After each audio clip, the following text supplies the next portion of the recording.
Sorry ass DJ.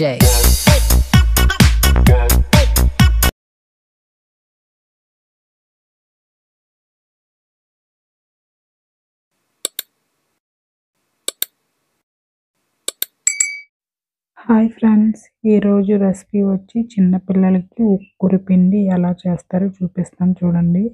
ముందుగా కావాల్సింది rice, మినపప్పు,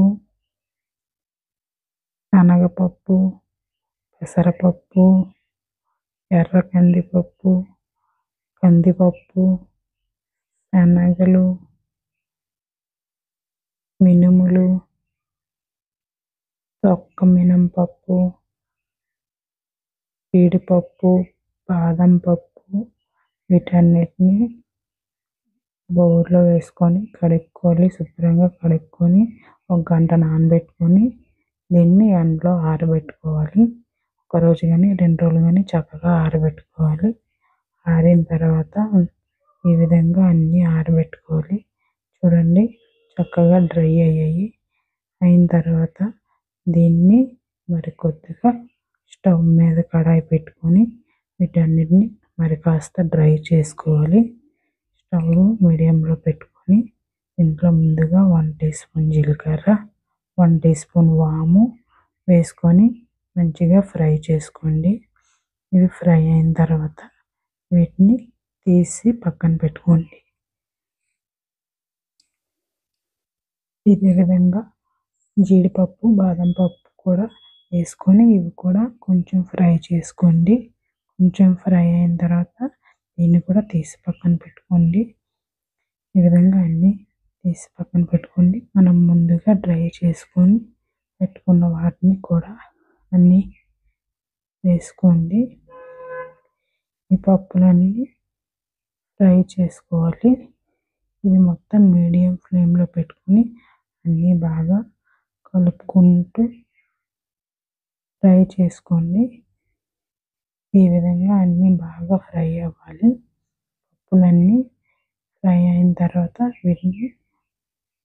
వీటిలోనే జీడిపప్పు, ముందుగా ఫ్రై చేసి పెట్టుకున్న జీడిపప్పు, బాదం పప్పు, జీలకర్ర, వాము కూడా వేసుకోండి. ఇవి కాసేపు చల్లారబెట్టుకొని మిక్సీ తిప్పుకోండి. ఈ విధంగా మిక్సీ అయిన తర్వాత పౌడర్ని జల్లించుకోండి. ఇలా జల్లించుకొని పెట్టుకుంటే ఏం కాదండి, చిన్న చిన్న పలుకులు లాంటివి ఉన్నా సరే వచ్చేస్తాయి. ఈ విధంగా మొత్తం పౌడర్లా చేసుకొని ఇప్పుడు ఎలా తయారు చేసుకోవాలో చూపిస్తాను చూడండి.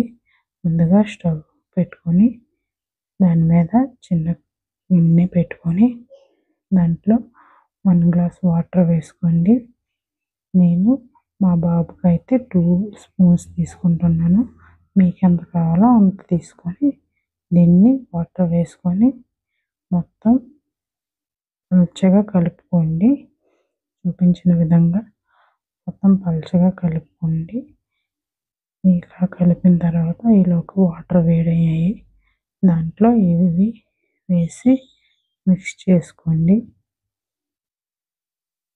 ఉండలు లేకుండా మొత్తం మిక్స్ చేసుకొని దీన్ని కొంచెం కొంచెంగా ఒక పావు గంట సేపు అయినా స్లిమ్లో పెట్టి ఉడకనివ్వండి. బాగా ఉడకాలి. బాగా ఉడికితే బాగుంటుంది. దీంట్లో కొంచెం సాల్ట్ కూడా వేసుకోండి.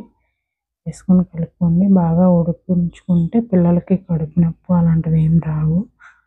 ఇలా అయిపోయిన తర్వాత ఒక బౌల్లో వేసుకోండి. ఈ విధంగా వేసుకున్న తర్వాత దీంట్లో 1/2 స్పూన్ ఘీ కూడా వేసుకోండి. ఈ విధంగా రెడీ చేసి పెట్టుకుంటే పిల్లలకి చాలా బలం. వీడియో నచ్చితే లైక్ చేయండి. నా ఛానల్ని సబ్స్క్రైబ్ చేసుకోండి. మరో వీడియోతో మళ్ళీ కలుద్దాం. బాయ్.